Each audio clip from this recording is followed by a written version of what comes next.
Hi! Welcome back to my channel Divya's cooking and వ్లాగ్స్‌లో ఈరోజు ఇంకొక లంచ్ బాక్స్ రెసిపీతో మీ ముందుకొచ్చేసాను. డే 17 లంచ్ బాక్స్ రెసిపీ ఏంటంటే, ఇలాగ టమాటాతో రైసే కాకుండా ఒకసారి పలావ్ చేయండి. చాలా టేస్టీగా ఉంటుంది. చాలా క్విక్‌గా అయిపోతుంది. స్టవ్ వెలిగించుకొని ప్రెషర్ కుక్కర్ అయినా పెట్టుకోవచ్చు. ఇలా రైస్ కుక్కర్ అయినా పెట్టి చేసుకోవచ్చనమాట. ఇప్పుడు దీంట్లోకి ఒక 2 టేబుల్ స్పూన్స్ వరకు ఆయిల్ యాడ్ చేసుకొని, అలాగే ఒక హాఫ్ టీ స్పూన్ వరకు గీని కూడా యాడ్ చేసుకోండి.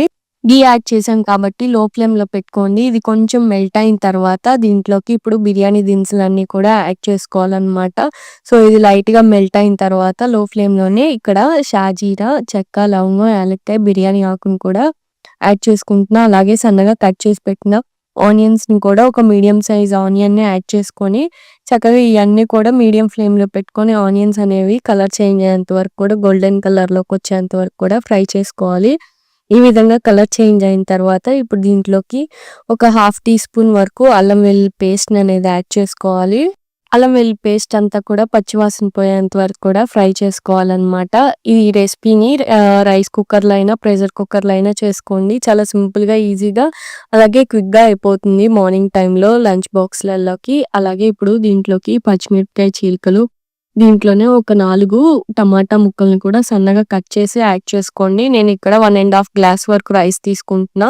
దానికి సరిపడా క్వాంటిటీ వచ్చేసరికి ఒక 4 టమాటాస్‌ని అయితే బాగా పండినయి ఇలాగా కట్ చేసుకొని యాడ్ చేసుకొని మీడియం ఫ్లేమ్‌లో ఒక 5 నిమిషాల పాటు ఉడికించుకున్న తర్వాత దీంట్లోనే కొత్తిమీర, పుదీనాకుని కూడా యాడ్ చేసుకొని ఒక 10 నిమిషాల పాటు టమాటా అనేది కొంచెం సాఫ్ట్ అయ్యే వరకు మీడియం ఫ్లేమ్‌లోనే కుక్ చేసుకోవాలన్నమాట. ఇది మనం ప్రెషర్ కుక్కర్‌లో కూడా చేసేసుకోవచ్చు. చాలా ఈజీగా అయిపోతుంది. సేమ్ ప్రాసెసే ప్రెషర్ కుక్కర్‌లో చేసుకోండి. నా దగ్గర క్వాంటిటీకి సరిపడే అంత ప్రెషర్ కుక్కర్ లేక రైస్ కుక్కర్‌లో కుక్ చేస్తున్నాను అనమాట.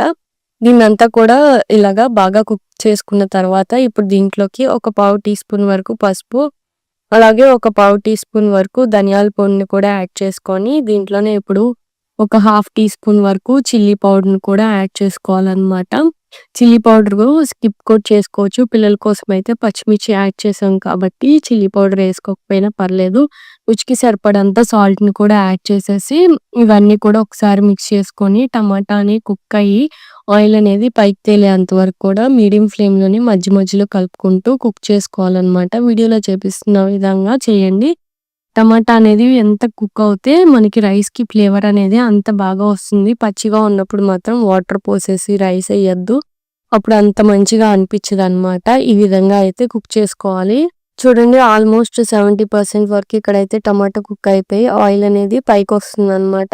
ఈ స్టేజ్‌లో మనమైతే ఇప్పుడు ఒక 1.5 గ్లాస్ వరకు నేను రైస్‌ని హాఫ్ అన్ అవర్ ముందే నానపెట్టుకొని శుభ్రంగా కడిగి పెట్టుకున్న వాటర్ లేకుండా యాడ్ చేసుకోవాలి. 1 గ్లాస్‌కి 1 ½ గ్లాస్ వరకు వాటర్‌ని యాడ్ చేసుకోండి. 2 యాడ్ చేసుకుంటే ఏంటంటే రైస్ మెత్తగా అయిపోతుంది. సో, 1 ½ అయితే సరిపోతుంది. మనకి పర్ఫెక్ట్‌గా బిర్యానీ కన్సిస్టెన్సీ అయితే వచ్చేస్తుందనమాట. పలావ్‌లోకి కాబట్టి రైస్ పొడి పొడిగా ఉంటేనే బావుంటుంది. రైస్ యాడ్ చేసుకున్నాక వాటర్‌ని కూడా యాడ్ చేసేసుకొని ఒకసారి రైస్ అంతా కూడా నేను మిక్స్ చేసేసుకొని స్టవ్ ఆఫ్ చేసేసుకొని దీన్నైతే ఎలక్ట్రిక్ రైస్ కుక్కర్‌లో కుక్ చేసుకుంటున్నాననమాట. మీరైతే ప్రెషర్ కుక్కర్ పెట్టేసి 2 విజిల్స్ వరకు వస్తే సరిపోతుంది. 3 అక్కర్లేదు. 2 విజిల్స్‌కి స్టవ్ ఆఫ్ చేసేసుకొని ఒక పావుగంట తర్వాత విజిల్ అంతా ఇదయిపోయిన తర్వాత ఓపెన్ చేసుకోండి. పర్ఫెక్ట్‌గా రైస్ కుక్ అయ్యి ఉంటుంది. నేనైతే రైస్ కుక్కర్‌లో కుక్ చేశానని చెప్పాను కదా! సో, మనం కుక్ చేసుకున్నప్పుడు రైస్ కుక్కర్ అయినా, ప్రెషర్ కుక్కర్ అయినా ఇలాగైతే వస్తుందనమాట. ఈ విధంగా ఒక పావుగంట తర్వాత గనుక ఓపెన్ చేసుకొని చూసుకుంటే రైస్ అనేది మంచి ఫ్లేవర్స్‌తో ఇలాగ పొడి పొడిగా వస్తుంది. దీన్నైతే సర్వ్ చేసుకుంటే వేడి వేడిగా చాలా బావుంటుంది. డైలీ లంచ్ బాక్స్‌లోకి ఏం చేయాలనుకున్నప్పుడు క్విక్‌గా, ఈజీగా అయిపోయే రెసిపీస్‌లో ఇదొక రెసిపీ అని చెప్తాను నేనైతే మాత్రం. చాలా ఈజీగా అయిపోతుంది. మస్ట్ ట్రై రెసిపీ అనమాట. టమోటా పులావ్ ఇలా ట్రై చేయండి. చాలా బావుంటుంది. చాలా టేస్టీగా కూడా ఉంటుందనమాట. ఈ రెసిపీకి కాంబినేషన్‌గా కర్డ్‌ని అయితే, పెరుగు చారుని అయితే ట్రై చేయండి. ఈ రెసిపీ మీకు నచ్చినట్టయితే తప్పకుండా మన ఛానెల్ సబ్స్క్రైబ్ చేసుకొని మీ ఫ్రెండ్స్ అండ్ ఫ్యామిలీ మెంబర్స్‌కి షేర్ చేయండి.